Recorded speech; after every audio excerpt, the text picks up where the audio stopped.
Agora a gente vai falar de saúde, o papo é sobre diabetes. E uma coisa que nem todo mundo sabe é que o diabetes pode afetar a visão.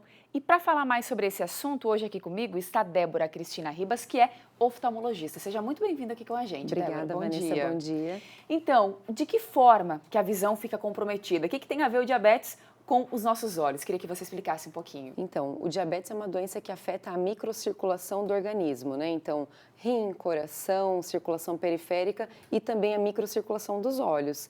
E a gente consegue ter uma visualização direta dessa microcirculação através do exame do fundo de olho. A gente consegue visualizar a retina e ver se esses vasos estão afetados ou não, de que forma eles estão afetados. Quer dizer, isso depende também de um acompanhamento médico para você saber se você tem ou não diabetes, que precisa ter uma regulação. Aí você todo ano fazer uma bateria de exames para saber se tem ou não, né? Com certeza. Então, para o paciente diabético, é recomendado que pelo menos uma vez ao ano ele faça uma avaliação oftalmológica para a gente ver o fundo de olho, para a gente examinar o fundo de olho. O diabetes ele pode causar uma série de doenças oftalmológicas, né? Aumenta o risco de catarata, de glaucoma e da retinopatia diabética, que é essa doença da microcirculação.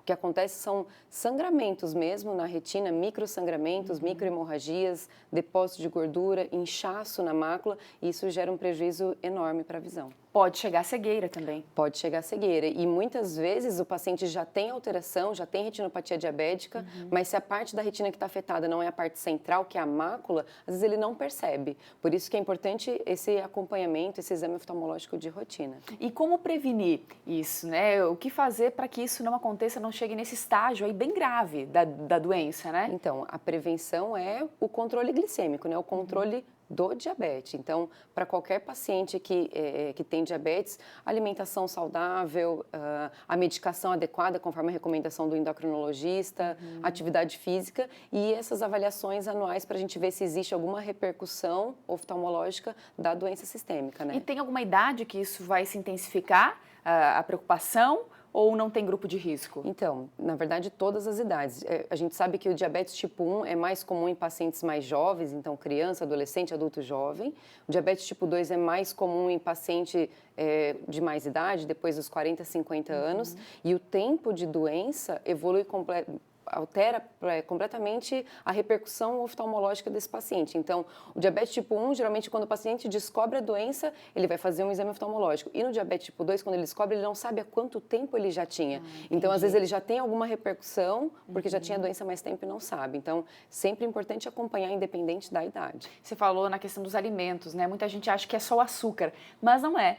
Tem vários outros alimentos que o açúcar está presente e que o paciente tem que tomar todo cuidado. Sim, os carboidratos, até as gorduras, né? Tudo isso vai se transformar em glicose no sangue e vai alterar a glicemia do paciente, piorando, agravando o diabetes, dificultando o controle. E tanto adolescentes, como você falou, que também são grupos que podem ter diabetes tipo 1, eles também precisam fazer esse exame na visão para ter todo o cuidado sempre? Todo, criança, adolescente, adulto. Então, como eu te falei, a gente vai visualizar a microcirculação da retina. Se a gente vê que esse paciente já tem algum grau de retinopatia, já tem algum sangramento, alguma degeneração, algum inchaço na mácula, e aí a gente vai pensar nos tratamentos, né? Cauterização.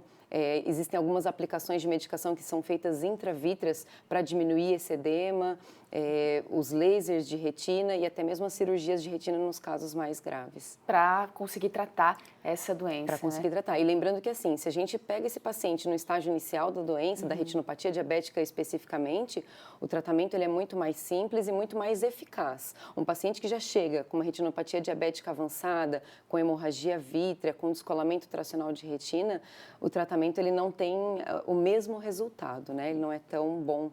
Por isso, é super importante aquele acompanhamento, então, dos pacientes. E claro que não vai adiantar nada você fazer os exames se em casa não se cuidar, como a doutora falou, Exatamente. né? Todo um cuidado na alimentação e tudo mais para garantir uma vida mais saudável. Os hábitos de vida, né? Hábitos Que a gente de sempre vida. fala. Exatamente. Muito obrigada pela presença Eu aqui que com a agradeço. gente. Bom dia para você. Igualmente, bom dia.